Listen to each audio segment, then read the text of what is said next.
नमस्कार। प्रभाव साक्षी news network और आप सभी का स्वागत है। जम्मू कश्मीर के उपराज्यपाल मनोज सिन्हा समाज में सांप्रदायिक सौहार्द बनाए रखने, कानून व्यवस्था को हर हालात में सुदृढ़ बनाए रखने और समाज के सभी वर्गों के सामाजिक और आर्थिक उत्थान के लिए प्रयत्न करते रहने वाले नेताओं में शुमार है। खासकर केंद्र शासित प्रदेश जम्मू कश्मीर की कमान संभालने के बाद से उन्होंने जिस तरह हालात को सामान्य बनाने के लिए प्रयास किए, उसी का परिणाम है कि आज पर्यटन आधारित प्रदेश की अर्थव्यवस्था तेजी से आगे बढ़ रही है। इसके अलावा उपराज्यपाल का प्रयास है कि कश्मीर के धार्मिक स्थलों पर भी देश भर से श्रद्धालु आएं। उनका मानना है कि धार्मिक पर्यटन से भी कश्मीर के लोगों को बड़ा लाभ होगा। हम आपको यह भी बता दें कि उपराज्यपाल मनोज सिन्हा बिना किसी भेदभाव के हर धर्मस्थल पर जाते हैं और हर धर्मस्थल के विकास के लिए योजनाएं बनवाकर उन्हें लागू करवाते हैं। इसी कड़ी में जब उपराज्यपाल मनोज सिन्हा बडगाम में ऐतिहासिक चरारे शरीफ दरगाह पर पहुंचे तो उन्होंने वहां मत्था टेकने के बाद आध्यात्मिक नेताओं, जनप्रतिनिधियों और स्थानीय लोगों से बातचीत की। उन्होंने कहा कि यहां आध्यात्मिक पर्यटन को बढ़ावा देने के लिए उनका प्रशासन हर संभव प्रयास करेगा। मुझे समझ में आता है कि वो दुनिया का आध्यात्मिक गाइड जो है वही सेकुलर है।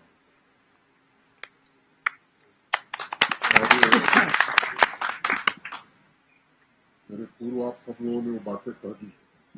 मुझे लगता है कि दुनिया को ये बताने की जरूरत नहीं है। आज ये लोग, दुनिया के लोग जानते हैं कि हिंदू, मुसलमान, सिख, ईसाई, सैविज्म हो, इस्लाम हो, ये सब एक साथ इसी धरती पर था। बाद की परिस्थितियों में किन्हीं काल कारणवश कुछ विकृतियां आई और मुझे लगता है कि इसी पाक धरती से फिर वो विकृतियां भी समाप्त हुई।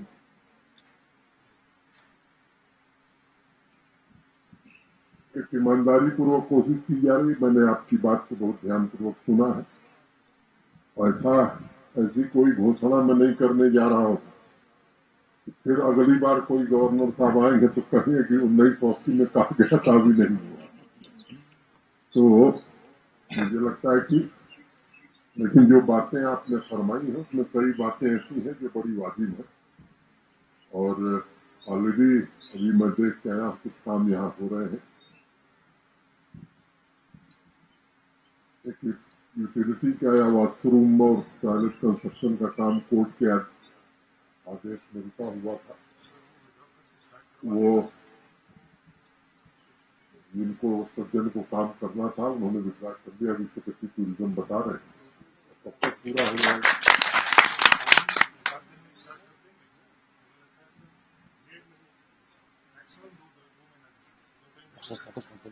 तो 1 अक्टूबर से उसका इस्तेमाल शुरू हो जाएगा। गांधी जयंती के पूर्व संध्या पर आप उसका इस्तेमाल कर सकते हैं।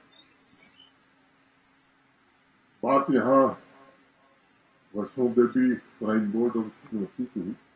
मुझे लगता है कि अगर धार्मिक पर्यटन, रिलीजियस टूरिज्म बढ़ेगा तो बड़ी संख्या में देश दुनिया के लोग यहाँ आएंगे। तो ठीक है कि एक चेयर जो कश्मीर यूनिवर्सिटी में है उसका एक सेंटर यहाँ काम करे, इससे मैं सहमत हूँ और वहाँ के वाइस चांसलर साहिबा से मैं बात करूंगा।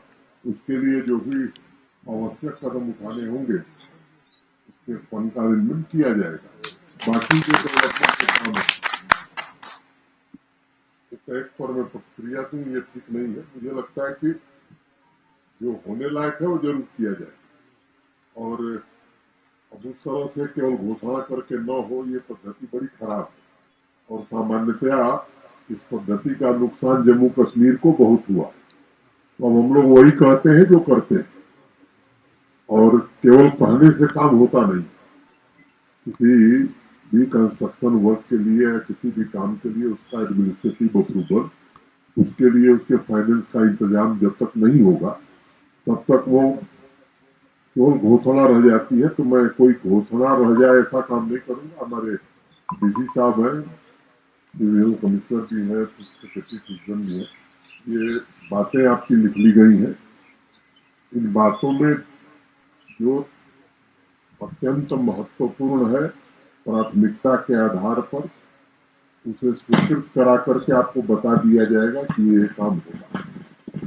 एक बताया गया कि यहाँ सब डिस्ट्रिक्ट हॉस्पिटल है। अब पटगांव ऐसा जिला था जहाँ डिस्ट्रिक्ट हॉस्पिटल नहीं, वो स्वीकृति हो गई, उसका किसी दिन हम लोग शुभारंभ करने वाले हैं, टेंडर जैसे हो जाएंगे। अब हेल्थ डिपार्टमेंट ने कुछ पैरामीटर्स तय किए कि कहाँ ईसीजी मशीन लगेगी, कहाँ ब्लड बैंक होगा, हर जगह सब कुछ उपलब्ध नहीं हो सकता। लेकिन बडगाम का डिस्ट्रिक्ट हॉस्पिटल बढ़िया बन जाएगा तो मुझे लगता है कि आप लोगों को भी काफी सुविधा होगी। इसे ये जो आपने कहा कि इंडस्ट्रियल ट्रेनिंग इंस्टीट्यूट है, अभी इंस्टीट्यूट खुद में पर्याप्त है, कॉलेज से बेहतर। वहाँ आज जो दुनिया में जिस तरह की स्किल फोर्स चाहिए, उसकी ट्रेनिंग का इंतजाम कैसे कराया जा सके वो बेहतर ढंग से, उस पर हम काम कर रहे हैं, वो जरूर हम कराएंगे। जामिया मस्जिद में भरोसा देता हूँ। मुझे जो जानकारी पहले IIT रुड़की के लोग आए थे, उन्होंने देखा था। मैं सेक्रेटरी टूरिज्म कहता हूँ कि पूरे मसले को आप देखिए, देश में जहाँ भी इसके विशेषज्ञ उनको बुला करके उनकी मदद से जल्दी से रिस्टोर किया जाए। भारत सरकार के पर्यटन मंत्रालय ने ऑलरेडी इसके लिए धन की स्वीकृति की हुई है, तो इस काम को प्राथमिकता के आधार पर लेंगे। और आपकी बात पर प्रतिक्रिया देना मेरे लिए उचित नहीं है, आपके ज्ञापन ले लिए गए हैं और मुझे लगता है कि उस पर हम जरूर कोशिश करेंगे। और एक कोशिश है कि एक नए प्रकार का वातावरण पूरे जम्मू कश्मीर में बने, शांति हो, विकास हो, संपन्नता हो। और एक बात मैं बार बार कहता हूँ कि विकास वही हो सकता है जहाँ शांति रहती है, बिना शांति के विकास नहीं हो सकता। पिछले 3-4 वर्षों में काफी हद तक हमें इस मामले में सफलता मिली है। जो कुछ अकल्पनीय लगता था, अब जमीन पर लोग उसे देख रहे हैं, और ये सब आप सबके सहयोग के कारण हो सकता है। प्रशासन, हमारी पुलिस या सिक्योरिटी फोर्सेस तो काम कर ही रहे हैं, लेकिन जब तक आवाम का सहयोग नहीं रहता है, मैं समझता हूँ कि कोई भी काम धरातल पर नहीं उतरता। और ये सचमुच में सूफी परंपरा के उद्गम की जमीन पूरी दुनिया जानती है, और कहा गया कि इसे दुनिया जाने, ये जानने की जरूरत नहीं, लोग जानते हैं पूरी दुनिया का कण इसके प्रकाश से रोशन हुआ है, और इसीलिए तो इसका नाम शेखुल आलम, शेखुल कश्मीर तो कहा नहीं गया। अगर पूरी दुनिया का ध्यान उनको न रहा होता, केवल यहाँ का ध्यान रहा होता, तो शेखुल कश्मीर कहा होता उन्होंने। तो मुझे लगता है कि उस जमाने में ये उनके ध्यान में था कि नहीं, ये पूरी दुनिया को, पूरे हिंदुस्तान को रास्ता दिखाएगा। और उम्मीद करता हूँ कि उसी रास्ते पर हम सब चलें। और ये यकीन मानिए कि जम्मू कश्मीर और भारत आगे इसी रास्ते पर बढ़ सकता है, कोई दूसरा रास्ता नहीं हो सकता। बड़ा परिवर्तन देश में माननीय प्रधानमंत्री जी के नेतृत्व में हुआ है। आज पूरी दुनिया में देश को एक नई पहचान मिली है, और मुझे लगता है कि अब हम भी दशकों इंतजार के बाद बंद काल से बाहर आ गए हैं। बच्चे स्कूल कॉलेज जाने लगे हैं, सरकारी हमारे मुलाजिम और अफसरान समय से दफ्तर पहुंचने लगे हैं। तो ये बड़ा बदलाव आया है, इसमें आप सबका बड़ा योगदान है। मैं ढेर सारे मसलों पर एक साथ, टूरिज्म अनप्रेसिडेंटेड रहा है, 1,88,00,000। अभी कल परसों हमें सेक्रेटरी टूरिज्म आंकड़ा बता रहे थे कितने लोग आ गए, 1,27,00,000 इस साल लोग आ चुके हैं पहले 7 महीने में। तो आप ये मानिए कि 2 करोड़ 2.25 करोड़ लोग। अब इसको जरा गंभीरता से विचार करिए कि जब अशांति थी तो परेशानी किसको थी? परेशानी थी गरीब आदमी, और गरीब आदमी को ऑटो वाले को सवारी नहीं मिलती थी, टैक्सी वाले को सवारी नहीं मिलती थी, रेहड़ी वाले, खोमचा वाले की बिक्री नहीं होती थी, छोटे होटल बंद रहते थे, सितारा वाला, बोट वाला, ये सब लोग सफर करते थे।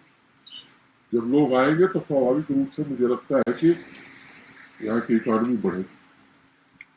इकॉनमी हमारी पहले से बेहतर हुई है, लेकिन सेवाओं के लिए हमें भी खर्च करने की आदत डालनी चाहिए।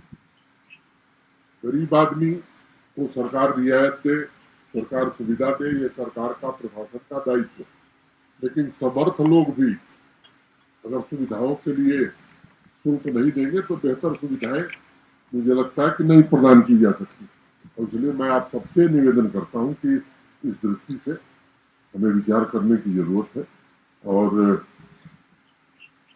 यहाँ फ्रूट ग्रोवर्स की बात हुई और देश के जाने माने कृषि वैज्ञानिकों के साथ मंथन करके हमारे जो दोनों एग्रीकल्चर यूनिवर्सिटीज है, विकास कश्मीर और विकास जम्मू के कुलपति, के प्रोफेसर और हमारे एग्रीकल्चर और लैब डिपार्टमेंट के जो ऑफिसर, आप सब देख रहे होंगे कि इस समय किसान संपर्क अभियान हर पंचायत में चल रहा है। जितने एग्रीकल्चर और लैब डिपार्टमेंट के अफसर हैं उनकी ट्रेनिंग करा दी गई। तो जो नॉर्मल बजट हमारा एग्रीकल्चर और लैब सेक्टर का था उसके अलावा 5013 करोड़ रुपया और हम उसमें खर्च कर रहे हैं। हम जानते हैं मिल्क की पर डे होती है 5 लाख लीटर पर डे की प्रोसेसिंग हो, वैल्यू एडिशन कैसे हो, ये 29 इंटरवेंशन उसमें प्रपोज किए गए। हॉर्टिकल्चर प्रोड्यूस हमारा कैसे बढ़े, यहाँ की जीडीपी में एग्रीकल्चर और लाइफ सेक्टर का योगदान कैसे बढ़ा सके, 29 प्रोजेक्ट बनाए हैं और उसको हम लोग शिद्दत से लागू करना चाहते हैं। वैसे ही रोजगार की बात बहुत उठती है। अब मुझे कुछ हकीकत भी कहने की इजाजत होनी चाहिए। हमारी आबादी है 1,40,35,00,000, सरकारी मुलाजिम है 5 लाख। बिहार की आबादी हमसे 13 करोड़ होगी, हमसे ज्यादा 13,000 ही लोग हैं सरकारी मुलाजिम। तो अब इसको बहुत खींचा नहीं जा सकता। नहीं तो जो बगल के राज्य की स्थिति हो गई है, अध्यापकों को 4-4 महीने वेतन नहीं मिल रहा है। मैं नाम नहीं लेना चाहता हूँ, पूरी ट्रांसपेरेंसी के आधार पर भरेगा और ये प्रक्रिया फिर अब सितंबर से चालू होगी। जो पद रिक्त है उन्हें भरे जाएंगे। और एक बात मैं कहना चाहता हूँ, किसी की सिफारिश से मेरिट के अलावा कोई दूसरा फैक्टर नहीं हो सकता है किसी की नियुक्ति का। वो जमाना लग गया कि जब बैकडोर होती और वो भारी मात्रा में आ रहा है। आज की तारीख में हमारे अगर जम्मू कश्मीर मिलाकर के तो 25-26 हजार करोड़ के काम जमीन पर हो रहे हैं। 80,000 करोड़ के आसपास का प्रस्ताव। हम कोशिश कर रहे हैं कि इन्वेस्टमेंट जमीन पर सही ढंग से उतरे। इसमें रोजगार की बड़ी संभावना है और केवल रोजगार की संभावना नहीं बल्कि कई ऐसी बड़ी यूनिट लग रही है जिसकी एंसिलरी यूनिट यहाँ के स्थानीय लोग भी लगा सकते हैं। यहाँ के स्थानीय लोग भी इंडस्ट्री लगा रहे हैं। बैक टू विलेज जो कार्यक्रम हमने चला है, सेल्फ एम्प्लॉयमेंट पर भी काफी जोर हमारा रहा है। मिशन यूथ करके एक नया डिपार्टमेंट ही आने के बाद मैंने बनाया और उसका एक ही उद्देश्य है कि नौजवानों को कैसे सेल्फ एम्प्लॉयमेंट से जोड़ा जा सके। और हर बैक टू विलेज कार्यक्रम में भी जो बैक टू विलेज कोर्स चला था उसमें एक लक्ष्य रखा गया था कि हर पंचायत से 15 यूथ हमें आइडेंटिफाई करना है, उसे सेल्फ एम्प्लॉयमेंट के लिए फाइनेंस उपलब्ध कराना।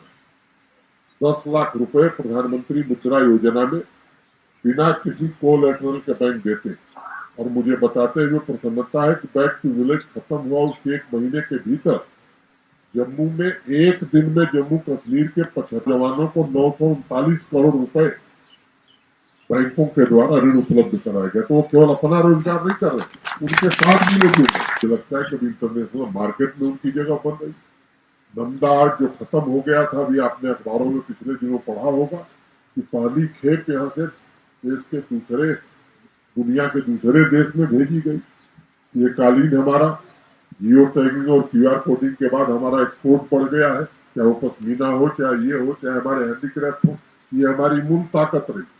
इन सबसे रोजगार बन रहा और अब वो समय बदल गया है। दूसरे दिन एक नया स्टार्टअप आ रहा।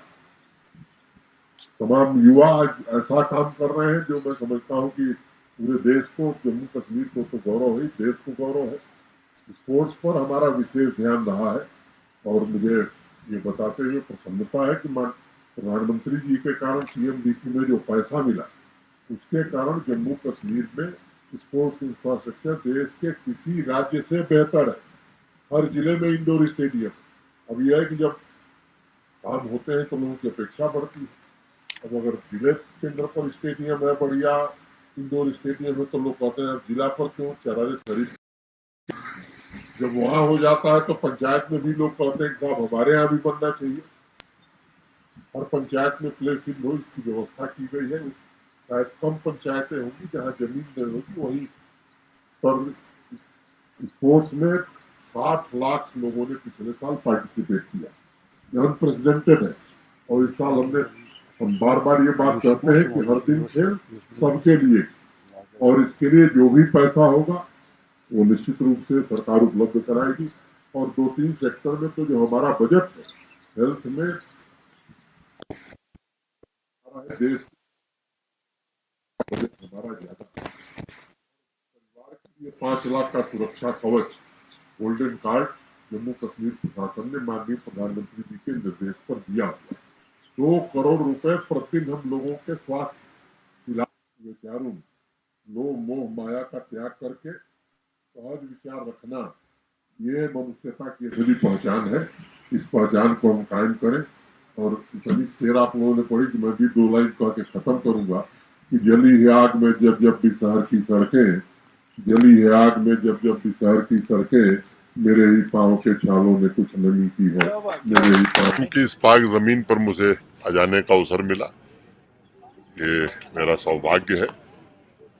मोहब्बत का संदेश पूरी दुनिया को यहीं से गया था, और मुझे लगता है कि जम्मू कश्मीर में अमन चैन और शांति सूफिज्म के रास्ते ही बहाल हो सकती है। केवल जम्मू कश्मीर नहीं, देश दुनिया के लोगों की आस्था यहाँ है। आने वाले दिनों में रिलीजियस टूरिस्ट यहाँ आवे बड़ी संख्या में, और उस हिसाब से यहाँ के इंफ्रास्ट्रक्चर और बाकी चीज़ों के डेवलपमेंट पर भी चर्चा हुई है। उस काम को आने वाले दिनों में हम पूरा करने की कोशिश करेंगे। स्थानीय निवासियों से भी चर्चा करके स्थानीय समस्याओं को समझा है, उसका भी निदान किया जाएगा। आपको यह भी बता दें कि उपराज्यपाल मनोज सिन्हा के प्रयासों से ही कश्मीर में पिछले सप्ताह मुहर्रम का जुलूस लगभग 35 वर्षों बाद निकला था। यह जुलूस पूरी तरह शांतिपूर्ण रहा था। खास बात यह रही थी कि जम्मू कश्मीर के उपराज्यपाल मनोज सिन्हा भी श्रीनगर में मुहर्रम जुलूस में शामिल हुए थे। काला कुर्ता पहने मनोज सिन्हा कड़े सुरक्षा घेरे में शहर के अंदरूनी इलाके के जदीबल स्थित बोटा कदल में जुलूस में शामिल हुए थे। पुलिस और नागरिक प्रशासन के वरिष्ठ अधिकारी भी उपराज्यपाल के साथ मौजूद थे। अगर आप भी लेना चाहते हैं देश दुनिया की तमाम जानकारी तो आज ही सब्सक्राइब करें हमारे चैनल को। साथ ही नीचे दिए बेल आइकन को जरूर दबाएं ताकि हर अपडेट आप तक पहुंच सके।